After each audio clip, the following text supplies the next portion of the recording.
నేను ఓ పక్క ప్రసంగంలో చెబుతానే ఉన్నాగా, ఎక్కువ ఓవర్ యాక్షన్ చేయొద్దని చెబుతానే ఉన్నాగా. నేను ఎవడు చేయమన్నాడు నిన్ను? ఆయనే దేవుడని ఎవడు గొలవమన్నాడమ్మా? గ్యాంబులింగ్గా నేను పాటలు పాడుతుంటేనే, వాక్యం చెబుతుంటేనే ఇప్పుడు వచ్చి మళ్ళీ నా దగ్గర ఏడుతున్నా. లాగి కొడితే మొహం తిరిగిపోయి సిగ్గు తెచ్చుకొని ఇంకా దేవుని వైపు తిప్పు మైండ్. ఖాళీ అయిపో, దేవుని మీదకి తిరుగో, దేవుని వైపుకి తిరుగో. పిలో రావయ్యా, ఇక నా హృదయంలో నీకు తప్ప ఎవరికి స్థానం లేదు. ఆడొకవేళ తప్పు దిద్దుకొని వచ్చినా భార్యగా నా ధర్మం నేను నెరవేరుస్తాను, కానీ నా గుండె నీదే ప్రభువా అనో.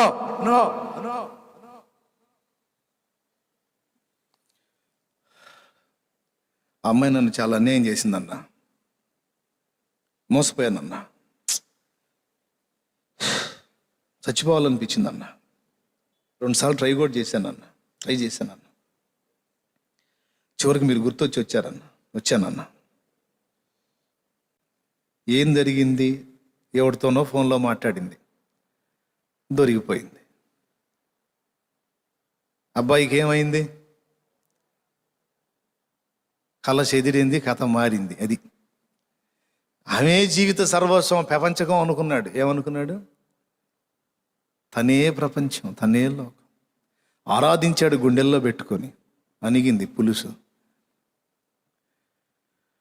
అంటే ఏందనే నువ్వు చెప్పేది? నమ్మకంగా ఉండొద్దని. అరే ఎవడొద్దన్నాడు? నమ్మకంగా ఉండాలి, లేకపోతే దేవుళ్ళు లెక్క అడుగుతాడు. ఉన్నా లేకపోయినా నువ్వు నమ్మటానికి లేదు. పిచ్చిగా ఏ నరుని మీద నువ్వు అతిగా మమకారం పెంచుకోవడానికి ఛాన్సెస్ లేవు. కన్న పిల్లలో ముసలి వాళ్ళు వచ్చి ఏడుస్తారు, వాళ్లే ప్రపంచంగా బతికానన్నా.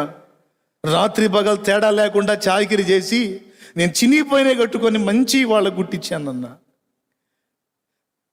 నిద్రాహారాలు మాని చాకిరి చేసి చదివించి ఈరోజు ఆ స్థితికి తీసుకొస్తే నన్ను ఈంతో రోడ్డును పడేశారన్నా అయ్యా అని ఏడ్చిన వాళ్ళు ఇంతమంది. అబద్ధాలా నేను చెప్పేది? ఉన్నారు ఇక్కడ కూడా, లేరా? పిల్లల చేత అభాసు పాలైన వాళ్ళు, నెట్టివేయబడ్డోళ్ళు లేరా? ఒకవేళ ఇప్పటిదాకా లేకపోతే భవిష్యత్తులో ఆ బ్యాచ్లో మీలో కొంతమంది చేరే అవకాశం ఉండొచ్చు. ఈరోజు నేను చెప్పిన మాటలు మీకు అర్థం కాకపోయినా రేపు భవిష్యత్తులో చచ్చినట్టు అర్థమైద్ది. అందుకే అతి చేయొద్దు. పిల్లలకి చేయాల్సిన బాధ్యత చేయండి, గుండెనివ్వకండి. భార్యకు చేయాల్సిన ధర్మం చేయి, గుండెనివ్వద్దు తమ్ముడా. భర్తకు చేయాల్సిన ధర్మం చెయ్యి, హృదయాన్ని ఇవ్వద్దు.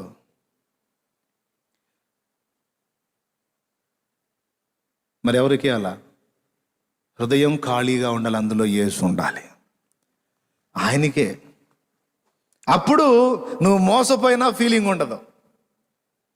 పక్కన వాళ్ళు వచ్చి ఇంత అన్యాయం చేస్తుంటే బుద్ధి లేదు, సిగ్గు లేదు నీకు, ఇంకా అసలు వాడికి ఇంకా నువ్వు కూడి వండి పెడుతున్నావా అన్నారు అనుకో, నాకు ముందే తెలుసుగా అంటావు నువ్వు. నాకు ముందే తెలుసు, నేను ఏ వెధవను నమ్మనుగా. దేవునికి స్తోత్రం. నేను ఏదన్నా వెధవని నమ్మితే కదా నేను ఫీల్ అవుతాను. నేను ఏ వెధవని నమ్మలేదు, నేను నమ్మింది నా యేసయ్యనే. ముందుగానే నీ మనసును దేవుని వైపు తిప్పుకొని, నీ గుండెను దేవునికి ఇచ్చి, నీ హృదయంలో ఆయనకు స్థానం ఇచ్చి, మిగిలినవన్నిటినీ రేవు దాటించేసే తమ్ముడా. అప్పుడు వస్తాడు పెద్ద ఆయన నీ దగ్గరికి.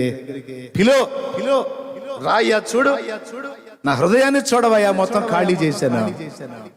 తెలుసు నాకు ఈ లోక నటనని, ఏదో బాధ్యతల కోసం అట్లా నటన చేస్తున్నాను, కానీ ఈ గుండె యేసు నీ కోసం కొట్టుకుంటుంది. ఈ హృదయంలో యేసు నీకు మాత్రమే స్థానం. హల్లెలూయా. ఇంకెవరికి లేదు. నీకు వందనాలు అని నువ్వు అనగలిగితే నా ప్రభు నీ దగ్గరకు వస్తాడు. నేను నటించమని చెప్పట్లా, హృదయాన్ని మాత్రం దేవునికి ఇచ్చి బాధ్యతలు నెరవేర్చండి. ఎవరి మీద ఓవర్ కాన్ఫిడెన్స్ పెట్టుకోవద్దు అని చెప్తున్నా. ఎంతమందికి అర్థమైందో కాదు? చేతులు ఎత్తితే సంబరపడతా. ఏమర్థమైంది? ఎవరి మీద ఆనుకోవడానికి లేదు, ఆశలు పెట్టుకోవడానికి, గుడ్డిగా నమ్మి ఇది కావడానికి లేదు. ఇప్పుడు మీ హృదయాలు ఎంతమంది ఖాళీ అయినాయి అబద్ధాలు ఆడకుండా చెప్పండి నాకు. అన్నా ఇప్పుడే కదన్నా చెప్పింది, అప్పుడే ఖాళీ అంటే ఎట్టన్నా? సరే వాగులో పడు, ఎప్పుడో నీకు బుద్ధి పుట్టినప్పుడు తిప్పలు పడు, నాకు అనవసరం. నేనైతే మెయిన్ చెప్పా. ఏం తమ్ముడా, నా ధనంగా నేను మొత్తం ఓపెన్గా చెప్పా. ఖాళీ చేసి పిలిచి చూడు, వచ్చి జోక్యం చేసుకోకపోతే అప్పుడు అడుగు. 2002లో చేశా ఆ పని. ఆ రాత్రి ఎంటర్ అయ్యాడు.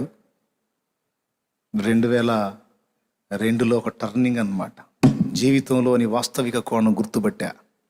అప్పటిదాకా ఒక అజ్ఞానంలో, భ్రమలో బ్రతికా, ఊహా ప్రపంచంలో, ఇమాజినేషన్ అంటారు కదా, అందులో బతికా.